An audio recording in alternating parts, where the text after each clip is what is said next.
want to wish everybody a happy Thanksgiving and go back and again thank our first responders and healthcare workers because um, we did this when it started, and now if you're not careful, we forget the people that are out there and working every day so hard to keep people happy and healthy. And we're back to a point where the virus is uh, really problematic again, and a lot of people are in the hospitals. And as we all get ready for a football game and get ready to celebrate Thanksgiving, we'll have a lot of people that won't even be at home. So I do think it's important that we make sure that we continue to recognize those that have strained because of the pandemic and all the problems it's caused.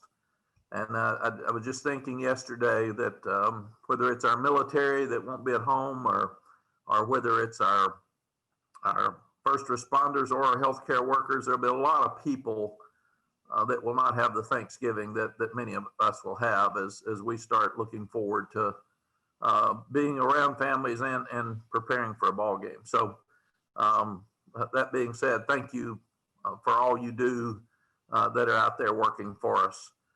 We've had a strange schedule the last couple of weeks because school was moved up, finals are moved up, and guys have done an amazing job of trying to practice and get the schedule straight. We've had 2 to 5 guys miss practice about every day because of finals, but it is what it is.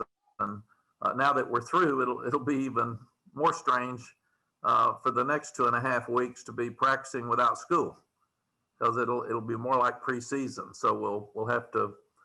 We're all treading on waters that we've never been in before. So it is 2020, and we're just learning how to handle it. But practice has gone well. The guys are excited about the challenge. With challenge, there's opportunity, but they're really good, and we know how good they are. They may be the best team in the country. And I have to brag on Brian Kelly. He's Notre Dame, like Texas, is a high-profile job, and it's a great job, but a difficult job, and there's a tremendous amount of pressure every day on you. And he's been there 10 years, and I think this is his best team, and they do it right.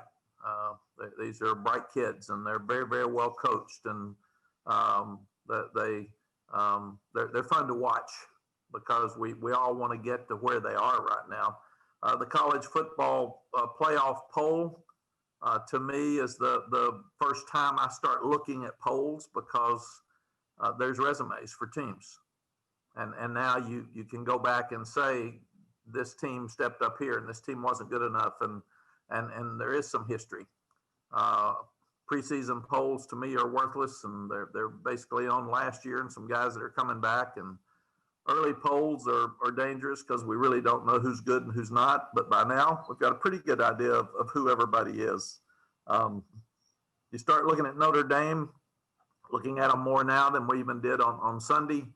They're a veteran team. They're 4 or 5 players to look at that are fun to watch, that you when we're recruiting, we're trying to find these guys, and when you're playing against them, they're as good as anybody in the country. And I went back to my TV days to try to pronounce number 6's name because I couldn't do it on Monday when we had our press conference. But in watching him play, he's so good. Wusu Koromua, and he is really good. He's fun to watch. He's all over the place and makes plays everywhere. And he and Kyle Hamilton, 6'4", 219, and he's a safety and is built like a linebacker and just can fly. So our fans will enjoy watching their defense because they're so well coached. They're in the right place. They play fundamentally sound.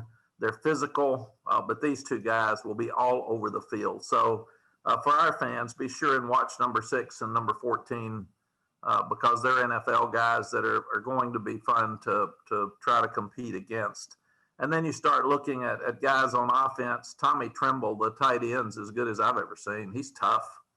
He's number 24. He can catch. He can run. He's like a wide receiver. They use him all over the place. They use their tight ends really, really well. But he can block. He's so unselfish and so physical.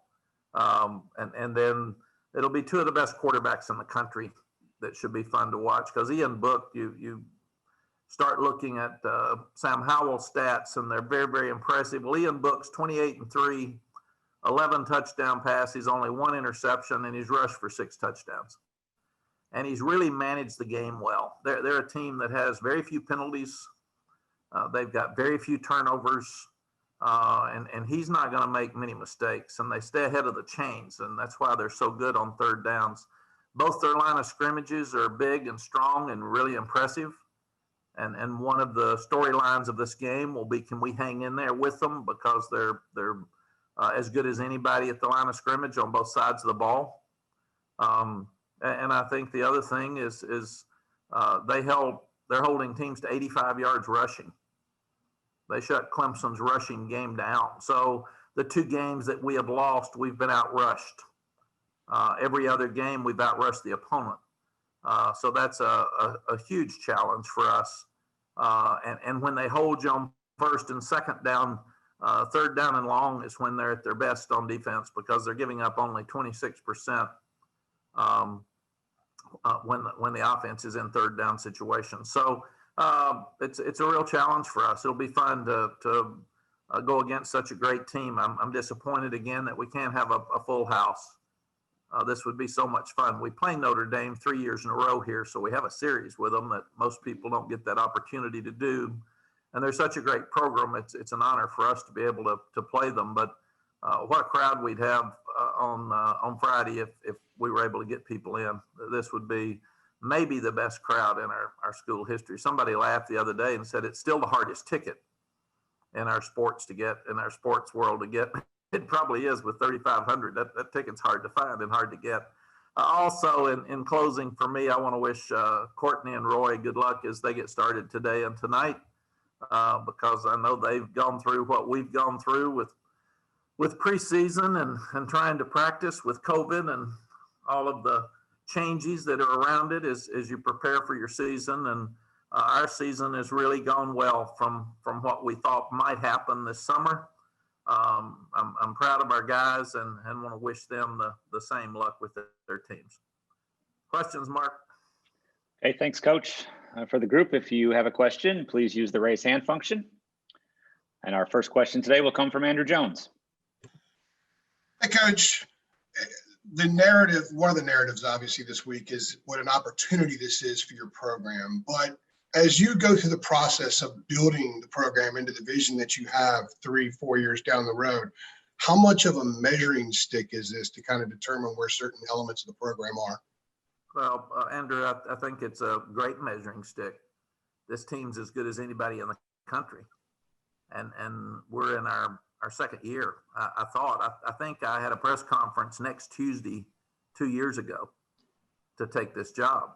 It was the NC State game on Friday or Saturday, and then Bubba called me on Sunday, and I'm on a plane Monday afternoon and taking the job on Tuesday. So we're coming up on 2 years, and it's obvious we've made a lot of progress. Are we ready to beat the number 2 team in the country? Who knows? But it's a great challenge for us, and with that is opportunity to show everybody in America where we are. It's interesting in looking at the progress we've made from winning one Power 5 game in 2 years to on a Friday of one of the heaviest and best days of college football in the year with the ABC game against Notre Dame, number 2 in the country. So our guys have gotten the respect. They got the respect early to be rated. It was too high, but we were rated high. They've gotten the respect that they're in the top 20, and we weren't even rated last year in the college football poll.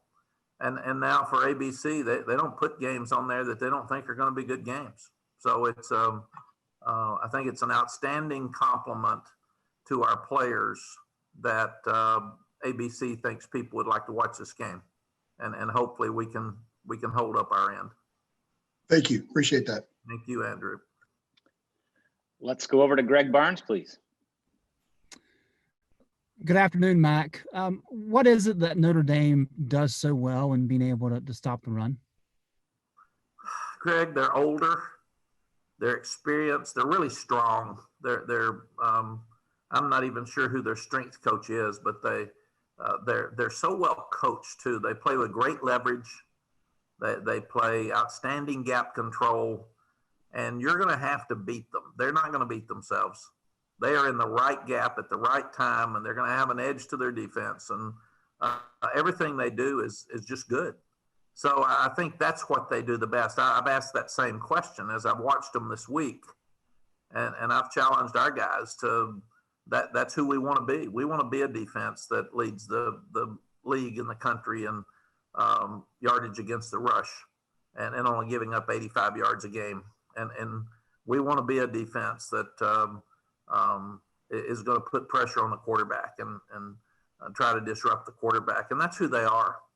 Coach Clark's done an amazing job with this defense after Mike Elko left a number of years ago. And on a different topic, you've won a lot of games in your career, but you've won a higher percentage of games coming off a bye week. Is there anything that you found that works with the players coming off an open date to help prepare them for the next game? Yes, Greg. You go back and look at statistics, and more people are injured in bye week than any other time of the year other than preseason.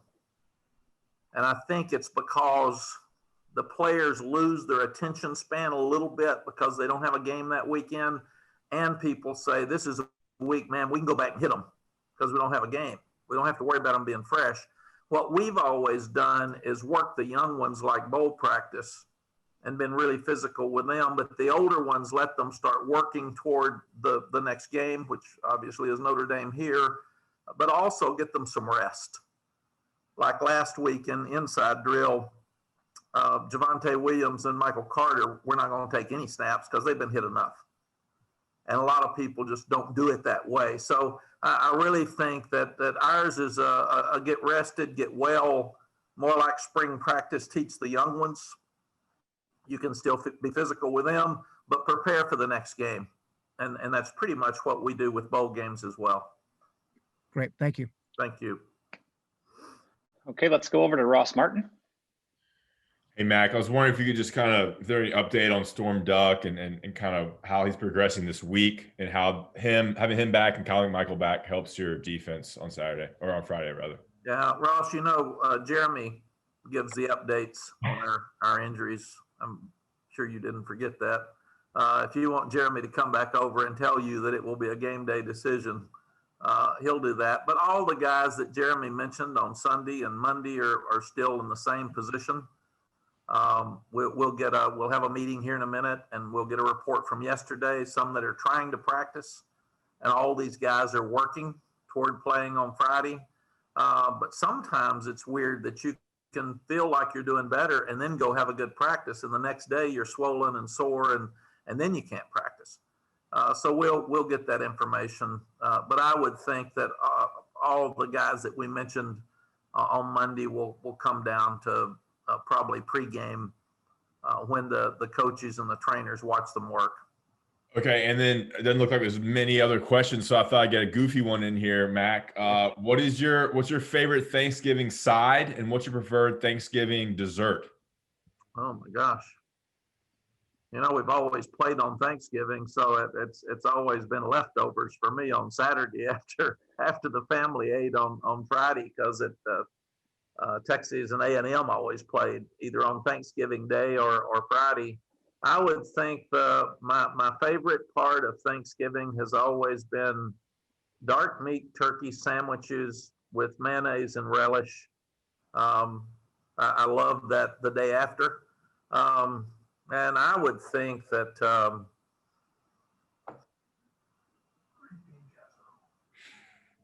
we always had green bean casserole mixed with it. And then I'm trying to think the dessert. I guess I don't want to be non-traditional here, but you're supposed to eat pumpkin pie, right? And that it? I think mine would have always been some cobbler, and usually peach. All right, great. I knew you were a dark meat guy, Mack. Yeah, no, I am. That's one of the reasons I have to watch my weight all the time, because it's not good. They keep telling me to eat the white meat. So we do have another question. Kira Luck, go ahead. Hey, Coach, I just wanted to know how you're dealing with the excitement and the nerves for tomorrow and, trying to keep your guys poised and just, focused on the game and not focused on the excitement surrounding it. Yeah, Kara, we're trying to get so we practice the same way every day. I told the guys that this is a national game. It gets a lot of attention. Next week, we'll be playing Western Carolina. It won't get near as much attention. But for us to be the program we want to be, next Tuesday's practice should be like this Tuesday's practice. That's who you've got to become. You've got to become a team that gets better every day and works hard to get better. And the other thing, in this game, the pressure is really on Notre Dame. This is a game that people don't expect us to win. They're wondering if we can hang in there. So I told the guys, give it your best shot. It's a chance for us to find out who we are against a national team. If we're not where we need to be, we understand we got a lot of work to do, and we'll keep working to get there. And then we'll have another shot at a national game with a top 10 team with Miami in a couple of weeks. But don't go in there uptight and not play well and then look back and regret it. Go have fun. This is what you play for. This should be fun. This should be a game of excitement and joy. You got a national TV audience watching you. You've got a great opponent. You come to places to play games like this. So I want our guys to embrace these games and have fun with these games and be excited about these games and go compete every play. And I'm excited to see where we are. So these are not the ones you get uptight about. The ones you get uptight about are when you're supposed to win, and like Florida State. I mean, that we go down there and lay an egg, and that one hurts you. But this one's it's a fun game for us to go throw everything we've got at them and see where we are. Okay. Thank you, Coach. Thank you. Let's swing back over to Andrew Jones. Hey, Coach, since Ross brought food into the discourse here, I'm just kind of curious about tomorrow. Do you guys do you have like the same routine for a meal the day before a game, especially when it's an afternoon game, or because it's Thanksgiving, do you kind of let them go full throttle on Thanksgiving stuff tomorrow? No, Andrew, we will treat this week is crazy anyway, but you always for a Friday game you move the days back one day. So Sunday would normally be Monday. Since we had all the finals we had on Tuesday, we had to change that. But Sunday would normally be Monday. That'd be the day off. Monday would be a Tuesday practice. Tuesday would be a Wednesday practice. Wednesday would be Thursday before the Friday game. Thursday would be the day you have your walkthroughs and stuff. So what we will do is this is actually our Thursday practice day. So we'll practice for an hour and a half in the stadium this afternoon. And then tomorrow would be our Friday routine, which will be a walkthrough for about 45, 50 minutes. And then we'll have a team meal. And it'll be a night before the game meal. It will not be Thanksgiving. And then we'll go to the hotel tomorrow night and Thursday night. And then we will have our regular game day routine for Friday.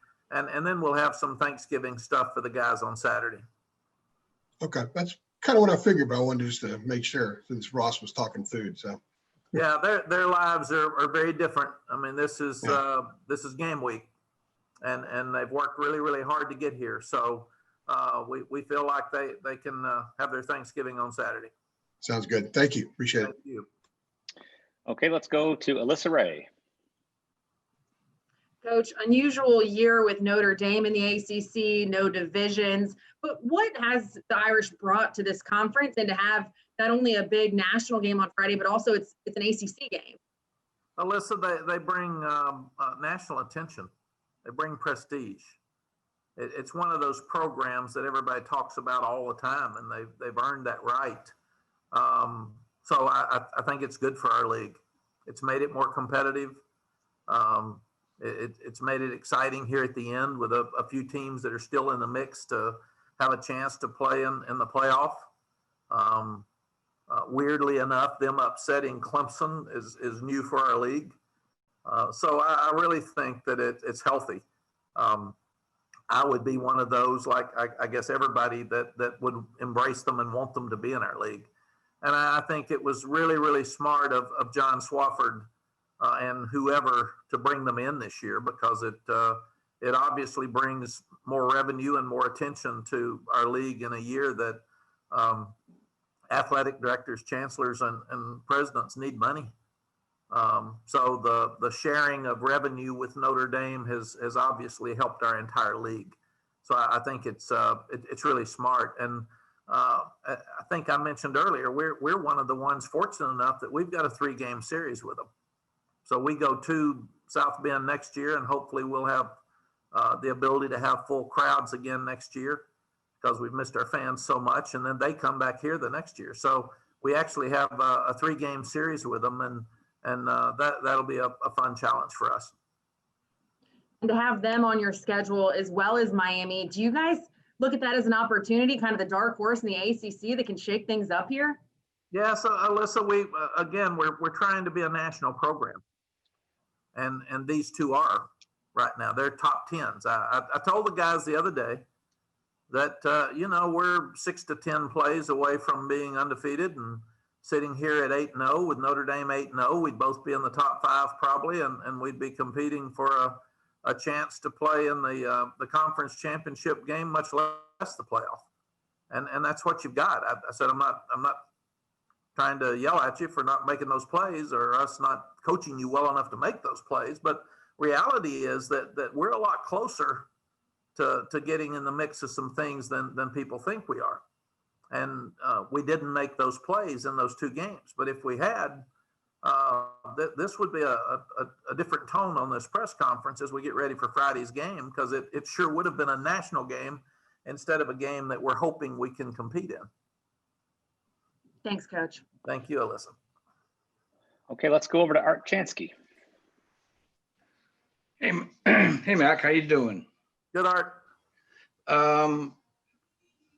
Piggybacking off what you just said, you probably don't read it in the media, but the media, or it's not really local media, it's mostly national media. When they talk about North Carolina, they talk about offense. They really trash the defense. Now, you're number 9 in the ACC. You're obviously not as bad as they say. So can you brag on your defense a little bit, or talk about why it doesn't get as much credit as it might deserve? Yeah, Art, there's a number of things. You compare us to Notre Dame's defense, and they're giving up 85 yards rushing, and I think we're 157 or something. And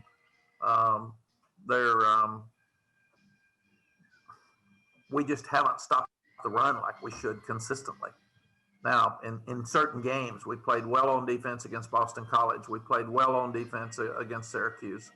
So there's games where we've stepped up. We played really well till the end of the game on defense against NC State. We did the same against Duke. So there have been times that we have, but we haven't consistently stepped up. And the 2 games that we lost, people were able to run the ball well against us, and quarterback runs hurt us. And Ian Book has gotten 6 touchdowns with his feet. So I think more than anything else, the comparison is tough, Art, because our offense is one of the best in the country, and therefore our defense is one of the middle of the league.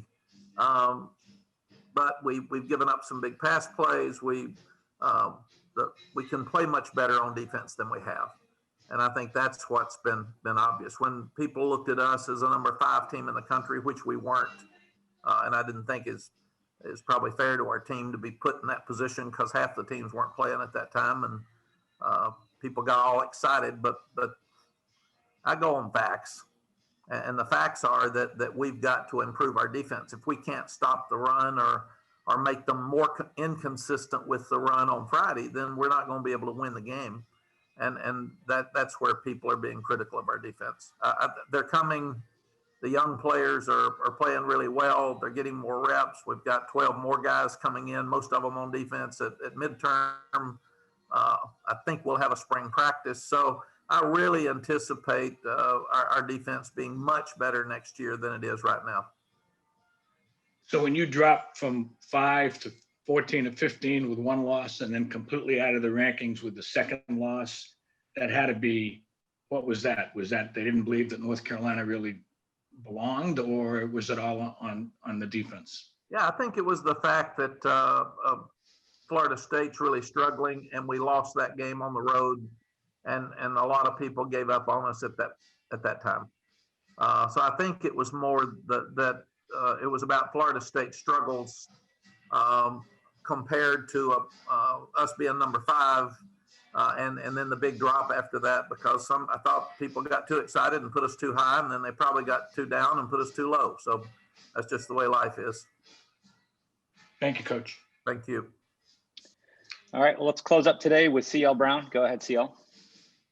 Hi, Mack. I was just curious on how you go about preparing for a coach like Brian Kelly, who's obviously had a lot of success along the way. How far back do you go when you're scouting him? Is it just his stuff at Notre Dame, like did his concepts pretty much change when he came from Cincinnati, or do you go back to find some kind of 4th and 1 on the 40 that he ran at Western Michigan or something, just to know every single thing he's going to try and he might try and do? Well, see, we've got 10 years of him at Notre Dame.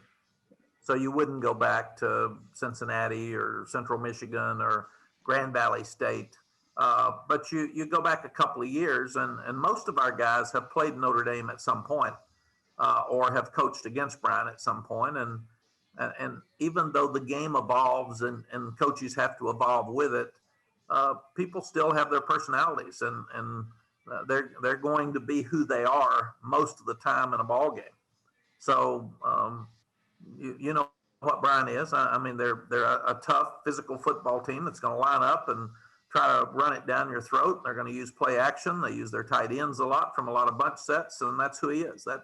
That's not changing. And then on defense, they're going to be very sound. They're going to make you beat them. They're going to try to keep the ball in front of you. They're not going to let you run the ball. They're going to keep the guys in the box like 6 and 14. And then they're going to come after you on 3rd down with different looks and different disguises. So, and then Brian Polian's their special teams coach, and he was the head coach at Nevada. I even did one of their bowl games when he was down at the Louisiana Lafayette game. So, you know pretty much the personality of the staff and who they are, and Coach Elko and Jay Bateman and Coach Clark all know each other, so they've all studied defense together for years, and so everybody knows about what the other team's going to do. It's just when they do it.